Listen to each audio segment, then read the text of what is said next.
Sydney Moore. This is Tim Buckley, and we are happy that you are here with us today. Love the energy. Happy Wednesday. It is hump day. So how's y'all's Wednesday going so far? It's our Tools for School event, too. I mean, you know, we couldn't, I imagine if you asked Sydney, she'd say a couple degrees cooler, but you really couldn't have asked for better weather while we were out there today. Pretty nice. It was very nice. I'm going to like change my tie or something because this is just freaking me out. Because see how much we look like the same They're person. different in person. Maybe on the screen, TV screen they look very And I have a similar. little pattern on my shirt too, so I suppose that differentiates They can't it. They can't tell. Yeah, so the weather was pretty decent. It's a really nice day. Yeah, we have to be frank here. It's just a really nice afternoon. Lower humidity, lower heat. So hopefully you can enjoy it right now because we are going back to the big heat, really starting tomorrow and into Friday. All right, let's hear about it. All right, we're going to tell you all about it right now. Looking at your temperatures across the area. Well, first things first, look at that beautiful blue sky. From north to south, east to west, everybody is having a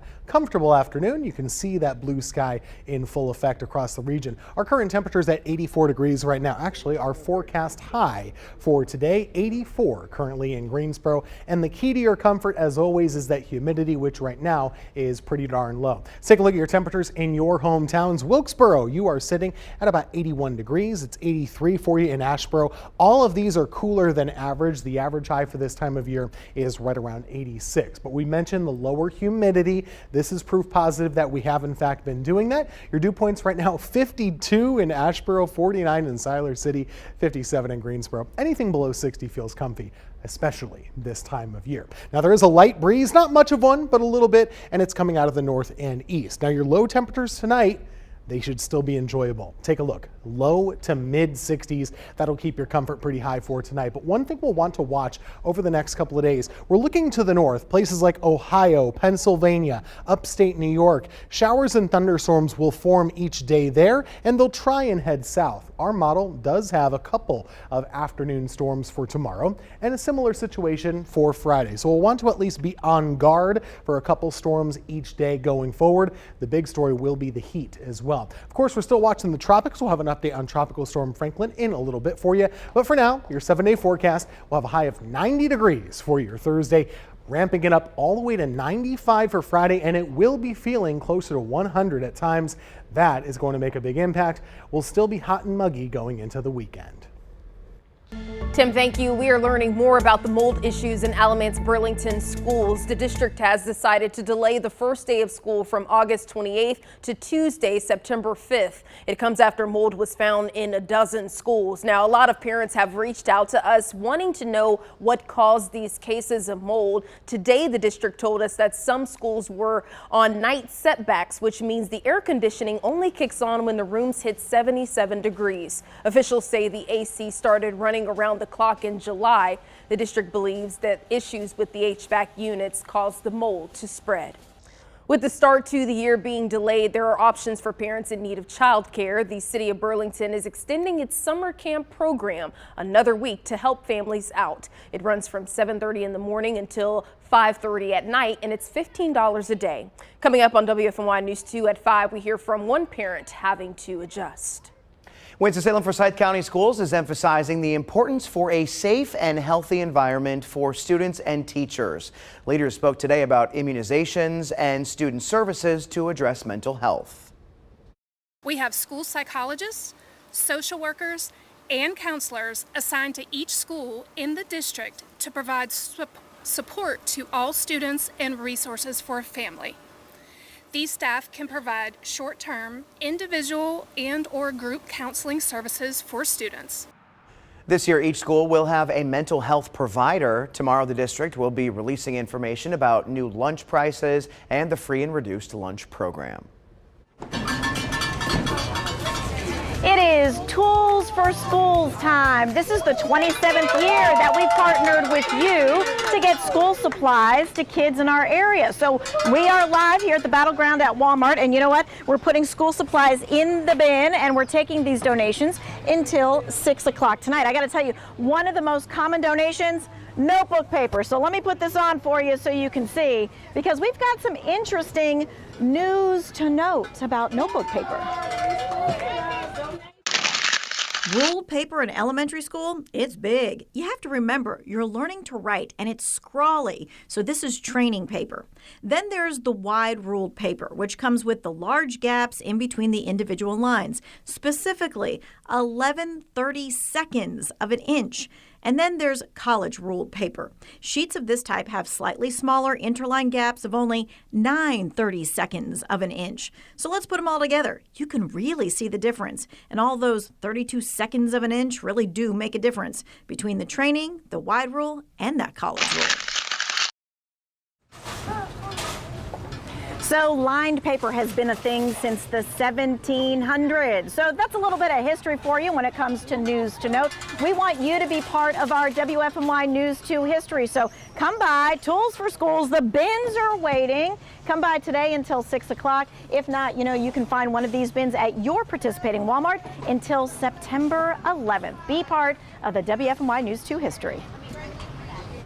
Very, very nice, Tanya. Yes, head out there if you can. And don't forget, time is running out to vote on our Friday Football Fever Game of the Week. Just head over to our website, WFMYnews2.com, click on the Sports tab, and vote for which game you want us to highlight this Friday. We've got 5 games for you to choose from, and you see them right there on your screen. You have until 5 p.m. to vote as many times as you like. Now let's get to your 4 to 5 roundup. North Carolina A&T's Chancellor Martin held a meeting today to talk about new developments ahead of the school year. He discussed construction for a new living quarters for students that's set to start this fall. The school announced a new processing facility also on the way that will sell dairy products. Leaders say the budget for the new academic programs will further advance the university's development. A company broke ground on a new multi-million-dollar facility in Lexington today. Siemens Mobility is building a facility for manufacturing and rail services. It's already known for making passenger rolling stock and traffic systems. The company says this expansion will create more than 500 jobs, making it one of the city's largest employers. Around this time tomorrow, local companies will be out looking for candidates to fill over 350 positions at the Give Work a Chance job fair. It's happening at Bull City Cider Works at 4 p.m. Job seekers can talk with a variety of businesses as well as get help with their resume. Authorities will also be out there to watch the kids. And get this, there will be barbecue sandwiches dropping from the sky. Yes, for guests to enjoy. We are learning more about the deadly explosion in Mooresville at the home of an NFL player. Caleb Farley plays for the Tennessee Titans, and he says he was in Nashville when he got the phone call that his house exploded with his father inside. And neighbors are coming to grips with the tragedy. This morning, a neighborhood shaken after a home explosion near Lake Norman. I saw lights flashing over that way, and I thought, what's happening? We took a walk over. Very shocking to see the house just demolished. It was a beautiful house. And debris everywhere. Glass. And it was like confetti on the road everywhere. Investigators say one person was found dead among the rubble. He's now been identified as Robert Farley, the father of Tennessee Titans cornerback Caleb Farley. A close family friend was also injured in the explosion, but is now doing okay. Officials in Iredell County are still trying to determine the cause of the explosion. This was a 6,300 square foot home, and there's nothing left but maybe a part of the garage. Iredell County Emergency Management says they believe natural gas could have caused it. Investigators are taking a close look at the gas meter, as well as the pool and hot tub heater outside of the bedroom to see if that led to the explosion. Guilford County Schools is rolling out its new security upgrades. The superintendent addressed the new initiatives and resources being put in place to keep students and staff safe. All middle schools in the district are hosting open houses today. At WFMY News 2's Daniel Cruz is live from Mendenhall Middle in Greensboro, where the touchless body scanners are up and running. Chad, the district outlined some of their safety protocol for this upcoming school year and some of the upgrades that they have made over the summer. And of course, their biggest priority entering the school year is school safety. One of the changes this year are the touchless body scanners that are going to be installed at the district's 22 middle schools. Students will walk through the scanners as they enter the building each day, and the scanners will once again return to Guilford County's 26 high schools. Last year, 4 guns were found on 4 high school campuses, and the body scanners detected 2 of them. Today, middle school families will have their first chance to see them in action for the first time while attending open house tonight. They will be operational on day 1 here at Mendenhall Middle School and at traditional middle schools across our county. Parents can expect to see our 12-point safety plan continue and develop as we do everything we can to deploy safety strategies to keep our kids, teachers, and staff members safe. Now, that safety plan also includes upgrades to more than 1,800 security cameras, with hundreds of additional cameras still being installed. That will give the district more than 7,500 camera angles throughout their 124 schools. Dr. Oakley still is also saying that mental health programs will still be in place this school year just to make sure that all students and staff have the support they need. Live in Greensboro, Daniel Cruz, WFMY News 2.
Our Tools for School drive is happening right now. This is a live picture of the one-day drive at the Walmart on Battleground in Greensboro, where we are collecting school supplies for Guilford County students and teachers. Look at all of those boxes filled.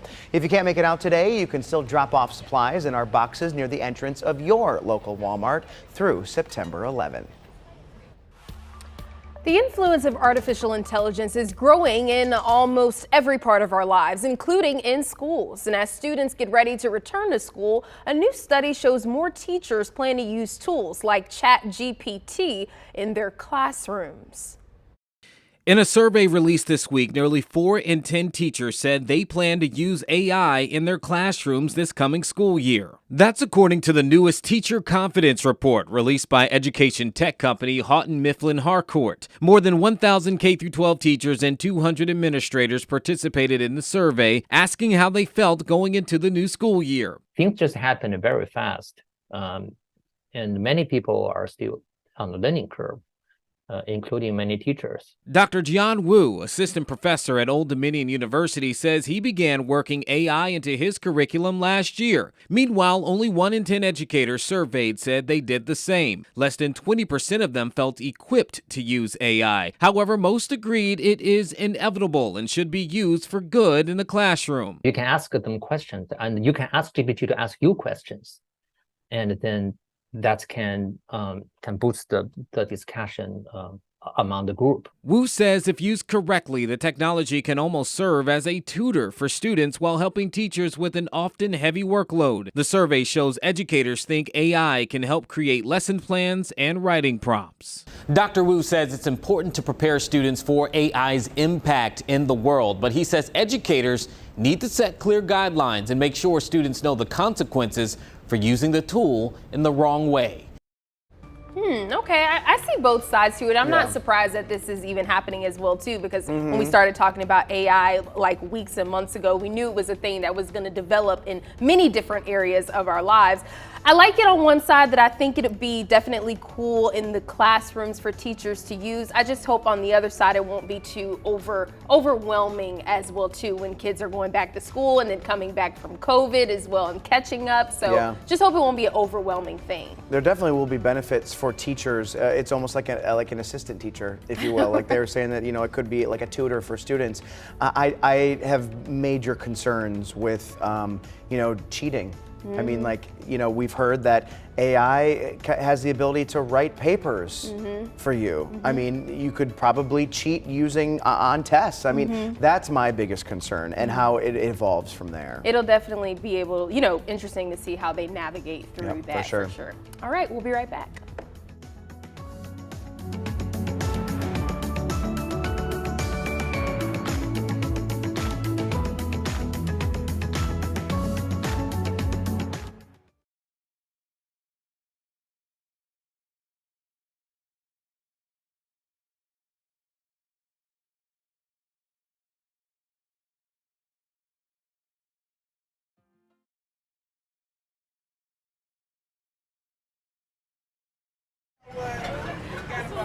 Hey, giving you a mic check. Ice cold milk and an Oreo cookie. They forever go together like a classic combination.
Hey, it is Tools for Schools time, and the folks at United Healthcare just drove up this big old bus, and you know what they did? They unloaded all the things in here. That bus was packed from the top to the bottom, and now it's in these bins. You know, we're challenging other businesses as well to step up for Tools for Schools. Whether you got a van load or whether you got one pack of pencils, it helps. Help join Tools for Schools.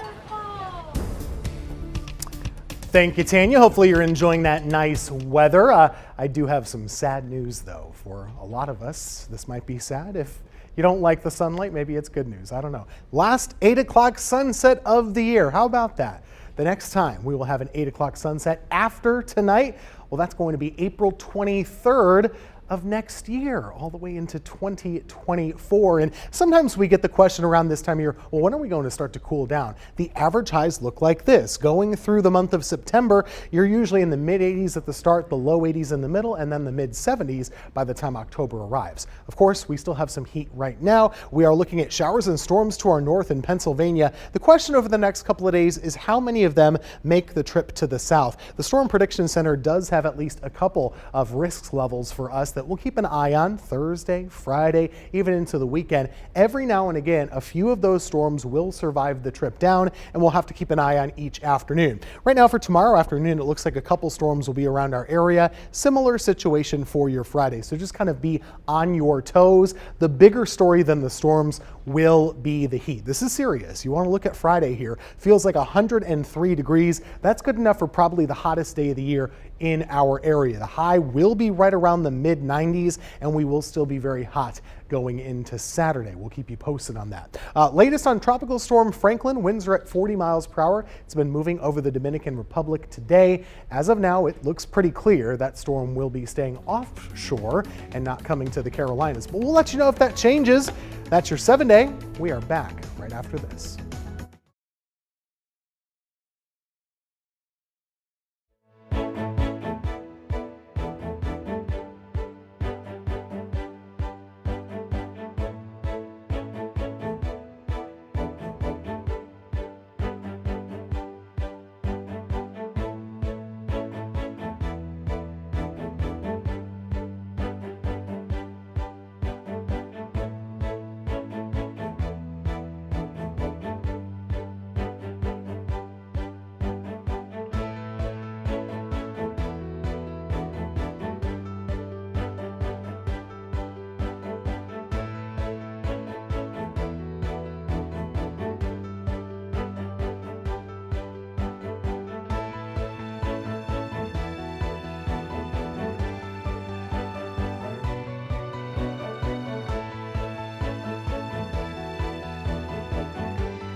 A Florida man fighting FEMA regulations for his right to keep his garage has won the battle. Weeks ago, he started a protest refusing to leave the roof of his garage, but now he's finally coming down. Rick Lowry became Rick on the Roof. I just interviewed Rick exclusively on the roof, Rick on the Roof, who then became Rick on the Ground. News tonight, the man who parked himself on his roof to fight the rules of rebuilding after Hurricane Ian is coming down. Rick on the Ground. And now, something that we all feel proud of. He's Rick on Cloud 9. I feel awesome. Like I say, it's, it wasn't just my battle, it was a community battle. He's Rick on the Roof on the Ground on Cloud 9 because I think through some compromise and some communication, we were able to come to a good compromise between the state, FEMA, ourselves, and Rick and Amy. After being told that his garage was an accessory structure built after his home that washed away during Hurricane Ian and therefore had to be torn down, they took a second look at it, which we appreciate. The state floodplain manager changed course. They gave us a few options, and like I said, through some compromise, we were able to come up with something that they get to keep their garage, and we get to keep another resident. And Rick on the Roof will get to keep his garage, but not without some conditions. We have a couple things to do. We have to get a variance in order to keep it in front of the house, and a couple things as far as the building. But other than that, we'll work it out. We'll make it work. The mayor of Fort Myers Beach, Dan Allers, joined Rick on the Roof on the Ground on Cloud 9 to make the announcement in front of our cameras, and Rick Lowry took this opportunity to say thank you. They deserve a lot of praise, for what they're doing. It's going to take some work to get to, where we're all comfortable and happy, but we've got a great council that's willing to work hard to make that happen, and that's what's important.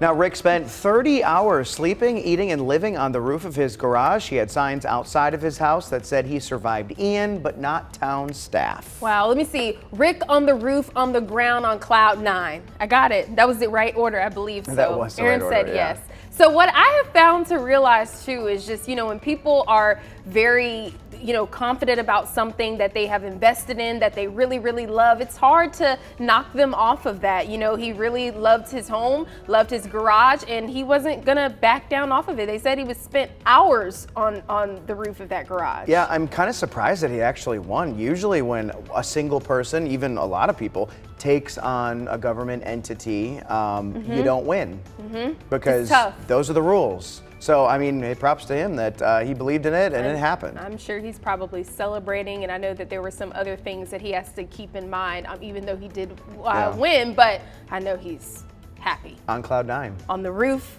to the ground, to Cloud 9. That's it. We'll see you at 4:30.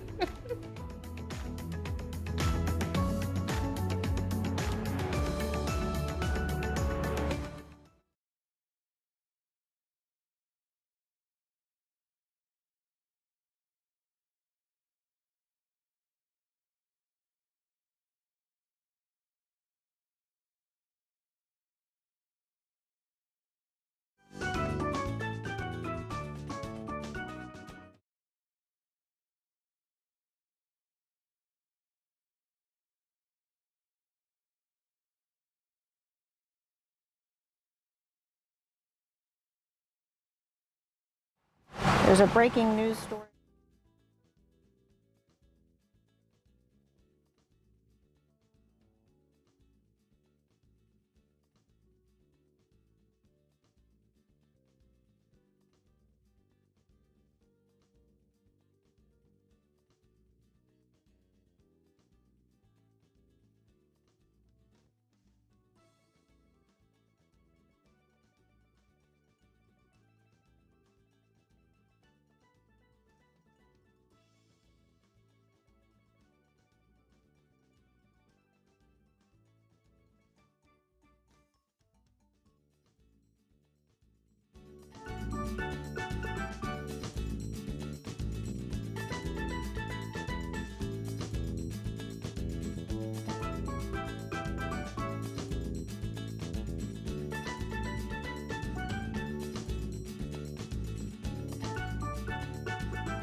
We are on top of breaking news on the 4 to 5 this afternoon. We have just learned new details about the mold issues in Alamance Burlington schools. The district says it now knows of possible issues at 16 more schools, bringing that number up to 21. It says it's already working to address the problem in 5 of them. This is the full list of every school impacted. That's more than 60% of county buildings.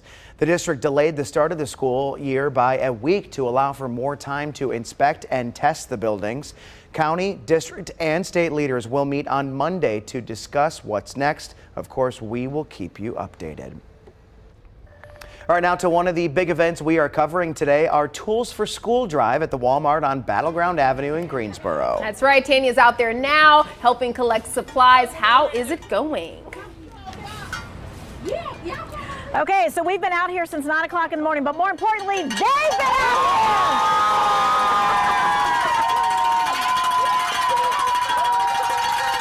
All right, Delta Sigma Theta, the Greensboro Alumni Chapter, they have been out here making sure that they hoop and holler for everyone who helps with Tools for Schools. You guys really celebrate!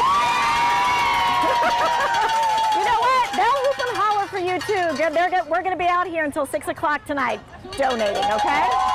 Oh, that was great. That's awesome. And shout out to my sorors, Delta Sigma Theta. But very nice. I mean, we were out there earlier today, a lot of energy, and that's what the community loves as well, too, as we're supporting students in need. And those cowbells really make a difference. That's right. Tanya, thanks. We'll check in with you later in the show. They do great. All right, moving on to something much more serious on the national level today. Former President Trump's co-defendants have been turning themselves in today in Fulton County, Georgia. The former president is expected to do the same tomorrow in connection to his alleged efforts to overturn the 2020 election results in that state. This afternoon, a key Trump ally, former New York City Mayor Rudy Giuliani, had his bond set at $150,000. Rudy Giuliani was all smiles as he left New York on his way to Atlanta Wednesday. I'm feeling very, very good about it because I feel like I'm defending the rights of all Americans. He turned himself in to face charges of trying to help overturn former President Trump's 2020 electoral loss in Georgia, but the Trump ally remains defiant. I'm fighting for justice. I have been from the first moment. I represented Donald Trump, an innocent man. A Fulton County grand jury returned a 41-count indictment last week, charging 19 people, including Giuliani and Trump, with participating in a criminal enterprise aimed at keeping Trump in office after his loss. The former president is now facing 13 felony counts, including violating Georgia's RICO Act, a common racketeering law. Trump, who has denied all wrongdoing, said he will turn himself in on Thursday and has agreed to a $200,000 bond. With Fulton County District Attorney Fonnie Willis setting a deadline of noon Friday for defendants to surrender voluntarily, many have already appeared at the Fulton County Jail to be booked, but others, including former Justice Department lawyer Jeffrey Clark and Mark Meadows, Trump's former chief of staff, are seeking to have their prosecution moved to federal court. And this is Trump's fourth criminal indictment. He is also facing federal charges in a separate election-related case to overturn the 2020 election, as well as federal charges related to a classified documents at Mar-a-Lago, that is. And the fourth case is a New York State case charging him with falsifying business records connected to the Stormy Daniels payments. Okay, let's get to your 4 to 5 roundup now. First up today, the first Republican primary debate of the presidential election will kick off in just a couple hours. Candidates are preparing to spar in Milwaukee. 8 Republicans will take the stage, but former President Trump says he will not take part. We'll have highlights tonight at 11. A labor deal is underway after UPS workers voted on a new contract. It will include higher wages for workers, more full-time positions, and air conditioning in the trucks starting next year. The union says that the vote was the highest share in favor in history, as about 86% of voters were in favor. It's a win for the workers, but also for the nation, as it could have cost the economy over $7 billion to combat a strike. The feds say they have seized nearly $400,000 worth of fake Apple products. They say they found 1,200 pairs of wireless headphones and 220 watches. Investigators intercepted the 6 shipments going from Ontario, Canada to Los Angeles. And StubHub has released its college football preview with a list of the most in-demand teams and games this 2023 season. Alabama Crimson Tide, the Michigan Wolverines, and Notre Dame Fighting Irish round out the top 3 in-demand teams, while the most in-demand game will be when the Ohio State Buckeyes play Notre Dame on September 23rd. Days after Russia's moon probe crashed, India successfully landed its spacecraft near the moon's south pole. India launched its mission last month. The two countries seem to be racing against each other, trying to investigate possible ice deposits. This successful landing makes India the 4th country to land on the moon. All right, now back here on planet Earth, we are taking a look at your local weather, and honestly, today is the highlight. It is the most comfortable of all the days that we will have for this week. It's a one-day break from heat and humidity. We're also looking at the heat building back, probably more so than it has all season long, by Friday. That really could challenge our hottest day of the year so far. By the weekend, things will start to cool down a little bit, but maybe not quite as much as we would like. Latest temperatures for you right now, we're sitting in the mid-80s across the region, anywhere from 82 to 84 on average. There is some humidity, but not nearly as much as we've been used to. The dew points currently are pretty comfortable in the upper 50s. You have a cool night of weather. I hope you can enjoy this while it lasts. We're down to the low 60s in the rural areas, mid 60s for Greensboro and Winston-Salem. That's how you start your tomorrow, your Thursday. One thing we'll be watching though by Thursday afternoon, could a couple scattered thunderstorms form? That's the weather pattern here. Showers and storms forming around Pennsylvania or so, dropping south each day. It does bring us at least a chance of a shower or storm each afternoon. Here's the 7-day forecast. We do heat up in a huge way by your Friday, looking at 95, feeling like 100, 90s for Saturday too. But something else, one more note about today. It's the last 8 o'clock sunset, and this, I think, brings a lot of emotions to people's minds, one way or another. The next time that'll be happening is April 23rd of next year. So, that's just the facts. And the emotions are all over the board. Just ask Facebook. Christine says, no, I do not like it one bit. I prefer daylight. Daylight lets people have better moods. It's healthier all around, stops a lot of depression. Billy said early dusk and dark are cozy. Fall is almost here and I can hope for cool weather.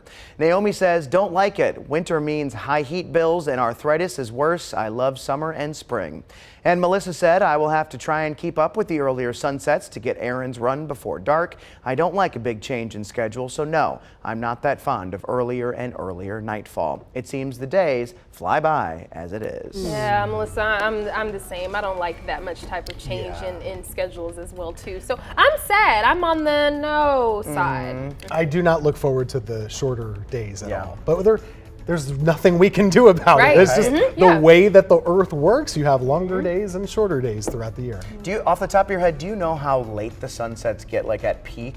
The best we get is right around 8:40 p.m. or so, which is pretty late. And we always forget this, that's on the first day of summer, which is June 22nd. So the longest days of the year are at the beginning of summer, and then all throughout summer you slowly get shorter, and then it really starts to happen fast in September. So just take advantage right now. Especially if you're a person that likes to watch the sunset as well too. You're gonna have to adjust your schedule to make sure that you catch it on the right time. And it's working on both sides too. So it's the same thing in the morning. Those mornings are getting darker, longer as well. You have to drive south for like a later sunset, huh? My dad always had this grand retirement plan where he was going to spend the summer in, around here, right? And then in the wintertime, he's going to go to Argentina for like 3 months. Because for them, it's summertime, and you would get your longer days. For sure. He says a lot of things. That's not a serious comment. Well, if you do decide to go, we're going to go. Wave hi to my dad in Argentina. That's right. We'll be right back.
doing here?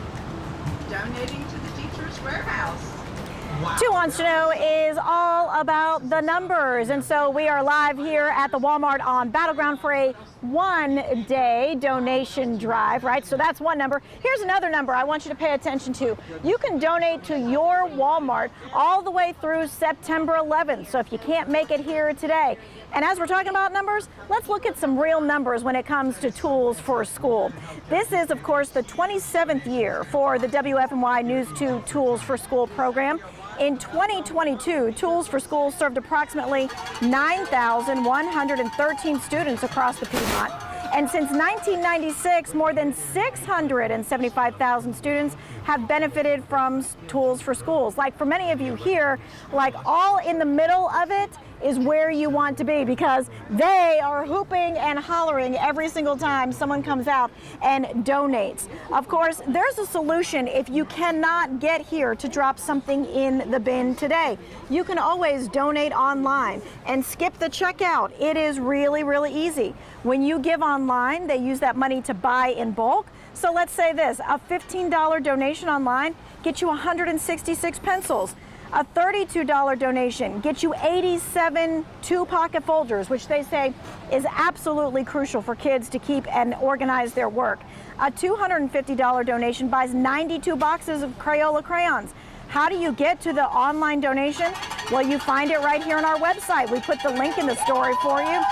You can donate online, or if you choose, you can donate in person. You know, guys, there are so many different ways for you to help online, and I love seeing all the different kinds of school supplies that are in here. And I'm thinking, what was your favorite must-have school supply? Mine?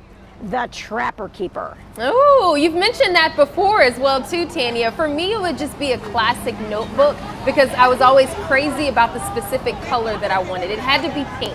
Yeah. Pink or white, or one of those two colors, or red. For me, I was all about the backpack. I needed the backpack that just made me look so cool at school that I absolutely just needed to have that one. And I got to point out, Tanya, too, a couple of hours ago when we were out there, a woman came over and dropped off a couple backpacks. She said that she and her mother were organizing school supplies for 9 kids, and she had extra backpacks. So that right there is more of the generosity that we have seen all day today. You know, I think the Triad, they've shown themselves to be generous over and over and over again. Tools for Schools is no different. When you heard that over the course of all of the years that Tools for Schools has been in existence, and 697,000 kids have benefited because you simply dropped off a school supply, I think that is absolutely telling for sure. Definitely says a lot. All right, Tanya, thank you.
An update on the work to locate and identify victims of Maui's wildfires. Officials now say more than 1,000 people are still unaccounted for more than 2 weeks later. Lilia Luciano has more on the effort to name all the victims.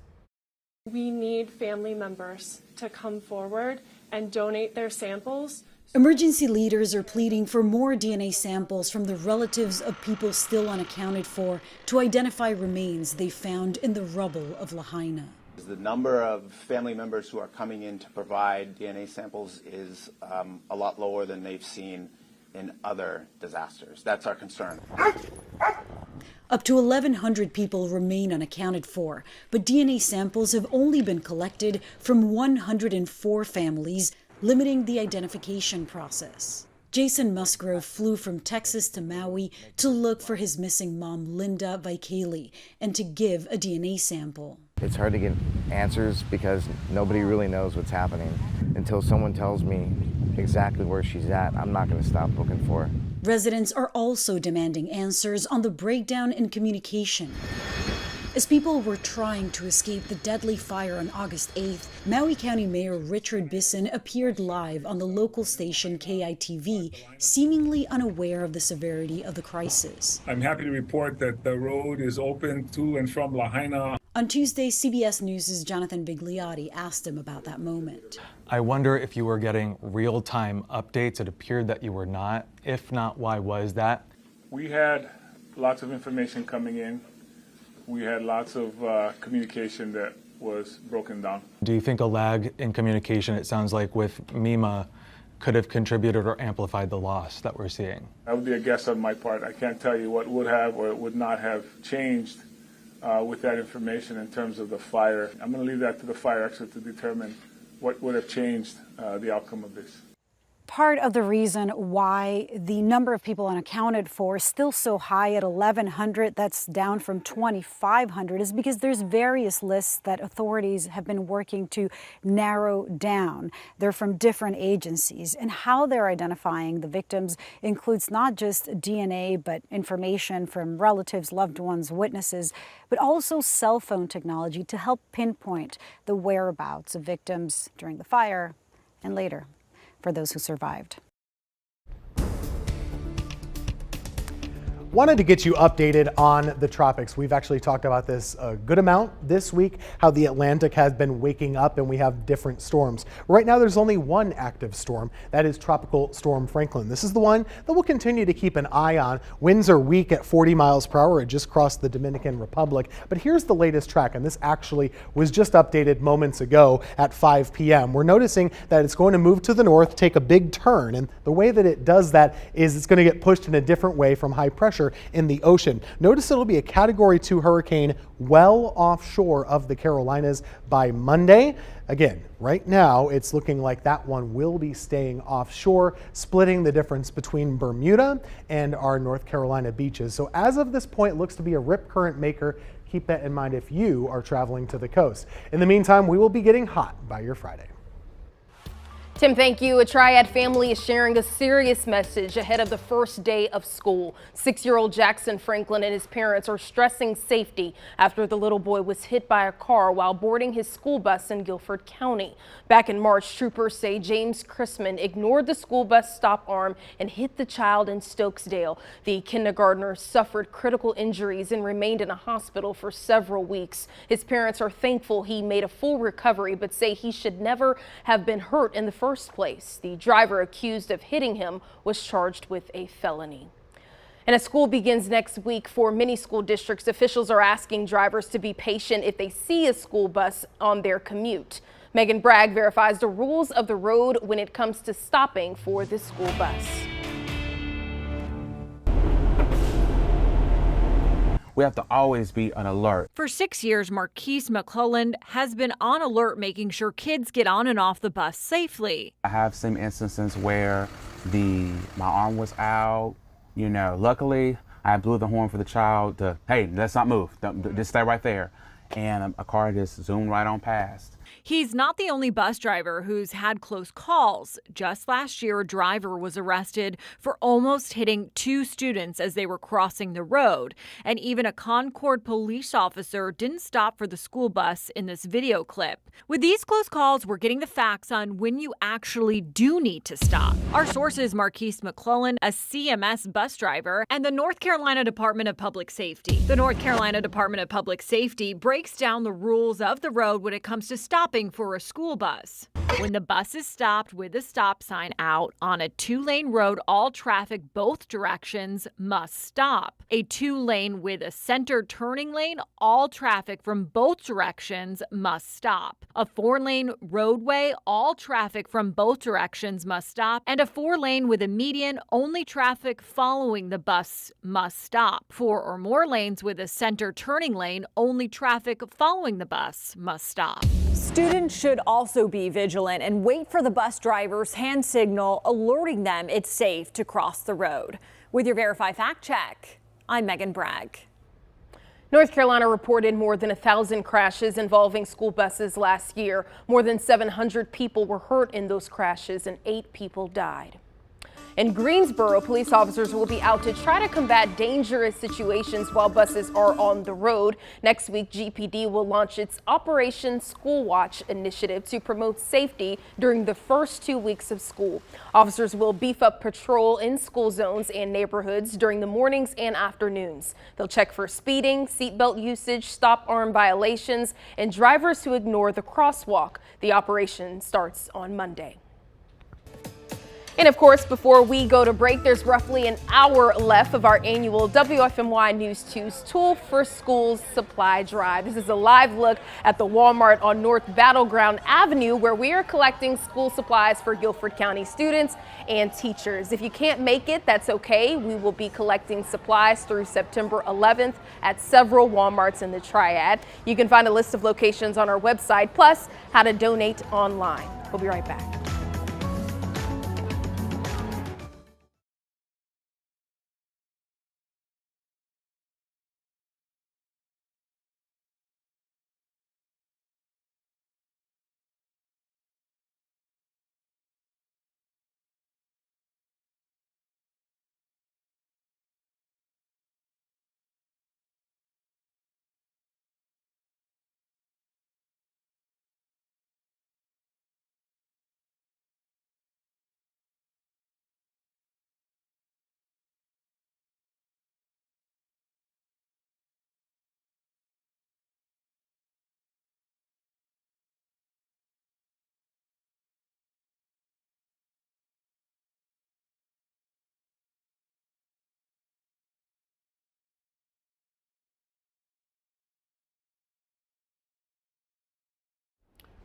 Carmen, hello, 123 456 123 456.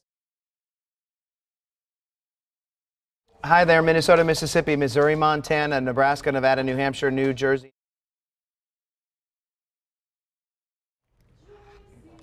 And he was very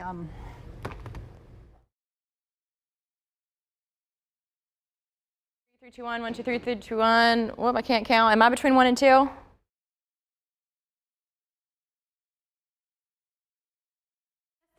Testing 1, 2, 3. I'm doing good. Looking forward. here. I'm sorry I did not have my IFB inside of my ear, but it is in my ear now.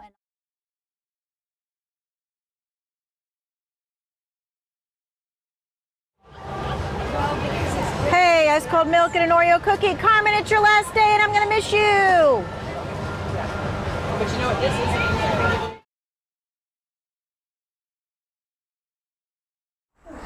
Mic check, mic check, mic check. 1, 2, 3, 4, 5, 6, 7, 8, 9, 10. 1, 2, 3, 4.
here's a question for you. What do you like to do for fun? I'll give you some time to think. It's a simple question, but can be hard to answer for some, like me. For the longest, I would get asked this question and would struggle to answer. I mean, I knew of things that interest me, but I wasn't sure if they brought me any joy. Over the past few months, I've grown to learn what I like to do most. I found that I love solo traveling, reading new books, playing a little golf, and treating myself to a day at the spa or a nice restaurant. Some might look at my list and say, ugh, those things aren't fun. And comments like that would make me question things I truly enjoy. But if it makes me happy, then that's honestly all that matters. And the same goes for you too. What I'm trying to say is life is too short to go to work, go home, go to sleep, and do it all over again. There's more to you than that simple routine. You know what? I challenge you this week to tap into your fun side and to do the things you like to do. And if you're already doing it, then Air 5, good for you, and keep on. That's just my 2 cents, and that's your 4 to 5. WFMY News 2 at 5 starts right now. We begin with breaking news right now on WFMY News 2 at 5 o'clock. The Alamance Burlington school system says crews may have found mold in a total of 21 schools now. That's more than 50% of the schools in the school district. The leaders released the new details about 30 minutes ago. You can see the full list right there on your screen. Leaders say conditions at Broadview and Cummings are widespread compared to the others.